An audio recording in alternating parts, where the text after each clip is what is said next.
ರಾಜ್ಯ ಸರ್ಕಾರದ ಆದೇಶದಂತೆ ರಾಜ್ಯದಾದ್ಯಂತ ಉದ್ಯೋಗ ಮೇಳವನ್ನು ಆಯೋಜಿಸಲಾಗಿದ್ದು, ಉದ್ಯೋಗಾಕಾಂಕ್ಷಿಗಳು ಏನಿದ್ದಾರೆ ಅವರ ನಿರೀಕ್ಷೆಯಲ್ಲಿದ್ದಾರಲ್ಲ ಆ ಯುವಕರಿಗೆ ಒಂದು ವೇದಿಕೆಯಿಂದ ಸಿದ್ಧಪಡಿಸಲಾಗ್ತಾ ಇದೆ ಅಂತ ಹೇಳಲಾಗ್ತಾ ಇದೆ. ಇನ್ನು ಜಿಲ್ಲಾ ಉಸ್ತುವಾರಿ ಸಚಿವ ಆಗಿರುವಂತಹ ಸಂತೋಷ್ ಲಾಡ್ ಏನಿದ್ದಾರೆ ಅವರು ಈ ಒಂದು ಬಗ್ಗೆ ಮಾತನಾಡಿದ್ದಾರೆ.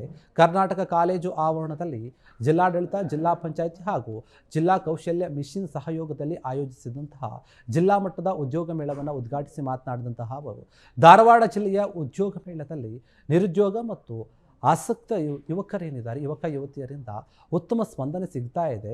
ಪ್ರತಿ 3 ತಿಂಗಳಿಗೊಮ್ಮೆ ಜಿಲ್ಲಾ ಮಟ್ಟದಲ್ಲಿ ಉದ್ಯೋಗ ಮೇಳವನ್ನು ಆಯೋಜನೆ ಮಾಡಲಾಗ್ತಾ ಇದೆ. ಉದ್ಯೋಗಾಕಾಂಕ್ಷಿಗಳೇನಿದ್ದಾರೆ, ಉದ್ಯೋಗಕ್ಕೆ ಹಾಜರಾದಂತಹ ಅಭ್ಯರ್ಥಿಗಳಿಗೆ ಒಂದು ಫೀಡ್ಬ್ಯಾಕ್ ಏನಿದೆ ಅದನ್ನು ಕೂಡ ನಾವು ಪಡಿತಾ ಇದ್ದೀವಿ. ಈ ಕುರಿತು ನೋಡಿ ಕ್ರಮವನ್ನು ವಹಿಸಲು ಕೌಶಲ್ಯಾಭಿವೃದ್ಧಿ ಇಲಾಖೆಗೆ ನಾವು ಸೂಚನೆಗಳನ್ನು ಕೂಡ ಕೊಟ್ಟಿದ್ದೀವಿ ಅಂತ ಸಚಿವರು ಹೇಳಿದರು. ಇದರ ಜೊತೆಗೆ ಸರ್ಕಾರ ಯುವಜನತೆಗೆ ಉದ್ಯೋಗಾವಕಾಶಗಳನ್ನು ಒದಗಿಸುವ ಒಂದು ನಿಟ್ಟಿನಲ್ಲಿ ಬದ್ಧವಾಗಿದೆ. ಈಗಾಗಲೇ ನಾವು 40,000ಕ್ಕೂ ಹೆಚ್ಚು ಉದ್ಯೋಗಗಳನ್ನು ನಾವೀಗಾಗಲೇ ಉದ್ಯೋಗಾಕಾಂಕ್ಷಿಗಳಿಗೆ ನೇರವಾಗಿ ಉದ್ಯೋಗವನ್ನು ನೀಡುವಂಥ ಒಂದು ವಿಚಾರದಲ್ಲಿ ಯೋಚನೆ ಮಾಡ್ತಾ ಇದ್ದೀವಿ ಅಂತ ಹೇಳಿದ್ದಾರೆ. ಇನ್ನು ಕೆಲವೊಂದು ಅವಕಾಶವನ್ನು ಕೂಡ ಕಲ್ಪಿಸಬೇಕಾಗಿದೆ.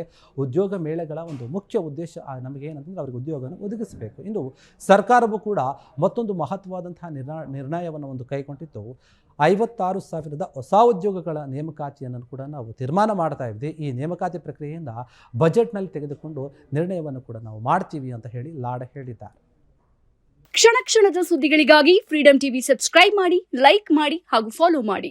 ಹೊಸ ಸುದ್ದಿಗಳ ನೋಟಿಫಿಕೇಶನ್ಗಾಗಿ ಬೆಲ್ ಐಕಾನ್ ಮೇಲೆ ಕ್ಲಿಕ್ ಮಾಡಿ.